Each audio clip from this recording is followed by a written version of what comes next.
আলী ইকবাল জাবেদ আব্দি লিখেছেন, শুটকি রান্নার গন্ধে কি ফেরেশতাদের কষ্ট হয়? সেই ঘরে কি তখন ফেরেশতা থাকে? শুটকি খাওয়ার পর কি নামাজ আদায় করা যাবে?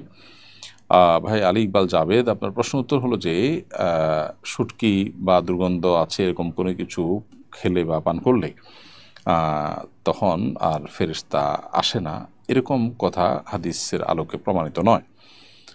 ফেরেশতা ঘরে ঢুকেন এমন কোনো কথা নেই। তবে হ্যাঁ, এটা ঠিক নবী সাল্লাল্লাহু আলাইহি ওয়াসাল্লাম বলেছেন, তাতাআজ্জাল মালায়েকা বিমা ইয়াতাআজ্জা বিহি বানু আদম। মানুষ যেটার কারণে কষ্ট পায়, ফেরেশতারাও সেটার কারণে কষ্ট পায়। অতএব মানুষ যে দুর্গন্ধ কারণে কষ্ট পায়, ঠিক একইভাবে ফেরেশতারাও কিন্তু দুর্গন্ধের কারণে কষ্ট পান।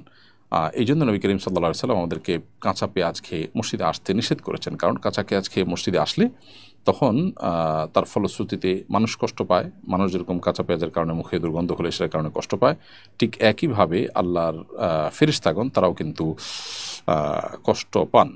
তো এই জন্য